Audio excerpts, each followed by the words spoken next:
What it do, my good people in the YouTube world?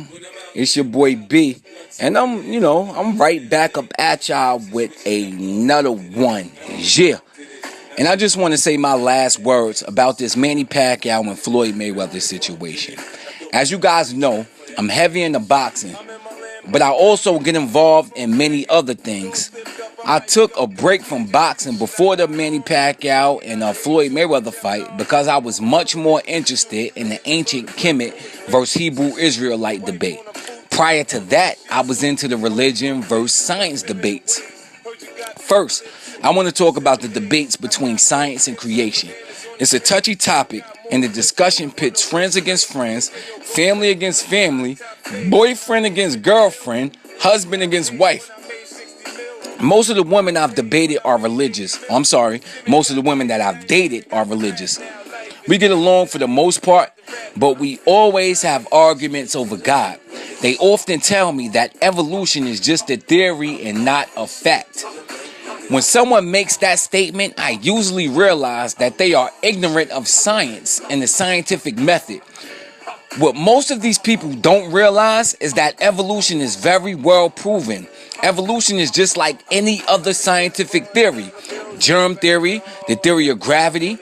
As we learn more about human DNA, we further our confidence in the theory of evolution. What most creationists have to do is suspend logic to uphold their beliefs. They trust the scientific method until it comes to evolution. The Bill Nye versus Kim Ham debate is a perfect example. Ham had to separate science and call the science that deal with the past historical science.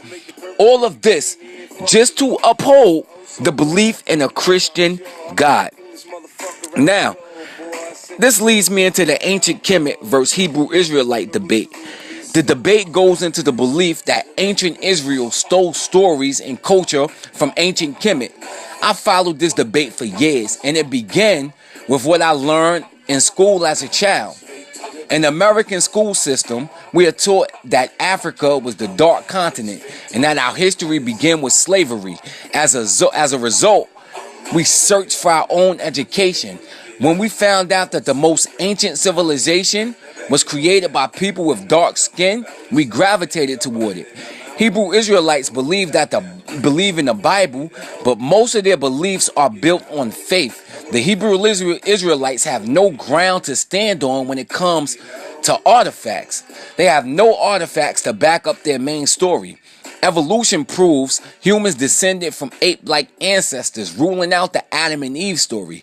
The distribution of species prove that the flood story is a myth.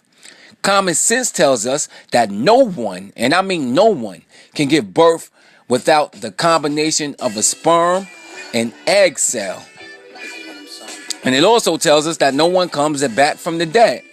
What these Hebrew Israelites have to do again is dismiss reality to uphold the belief.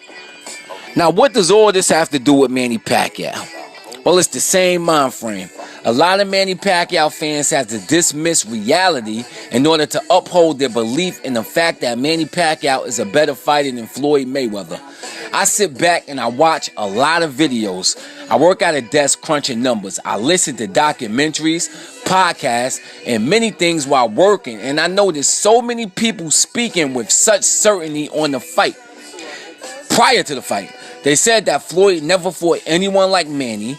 They said that Floyd had problems with southpaws and that Manny would use angles to overwhelm Floyd. Never mind the fact that I did videos showing that all the people that Floyd Mayweather fight that were southpaws had less success than the other fighters. None of that mattered. None of it mattered. And these people were very loud and boisterous, and they made bold predictions.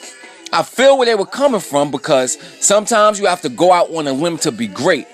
Some people promise to do a review on the epilogue of the fight just to see Floyd's response on the loss. I don't hold that against them, but what I do hold against these people is the fact that they are not man enough to admit that they are wrong. The same people never came on the screen and said that Floyd was a better fighter. They banked on the shoulder excuse. Now they rest their hopes on Manny being hurt. in order to justify them being wrong on their prediction. I realized that humans would do anything to save faith. However, you shouldn't lie to save face. These same people claiming an injury for Pacquiao watched the same fight that millions watched. Not once did any commentator say that it looks like Manny has an injury. Not once did they mention an injury in Pac's corner. Not once was his shoulder rubbed or iced. Not once did Freddie Roach ask him how his shoulder felt. After the fight, Manny said he couldn't throw punches because Floyd moved, and if Floyd stayed still, he would have thrown more punches. This is all evidence. And in order for you to buy the shoulder injury, you have to dismiss all of this. Just the way the creationists dismiss the evidence. Just the way the Hebrew Israelites dismiss the evidence. Now I watched the slow motion vids, and the person uploading them missed so many punches. But aside from that, the vids can also be used to show that Pacquiao never made a face after throwing the right hand. It should show every time Pac tried to close the distance, he was hit with a right, a counter, or a jab. The vid shows why he didn't throw punches. Floyd reduced him to a counter puncher, and this is why he did not throw punches.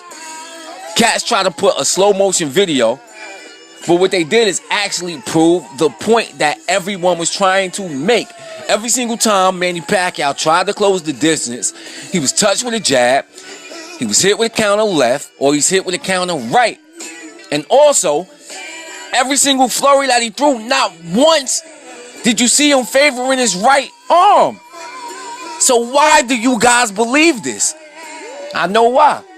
It's the same way the creationists believe in God. It's the same reason why the Hebrew Israelites believe that the ancient Hebrews didn't steal anything from ancient Kemet.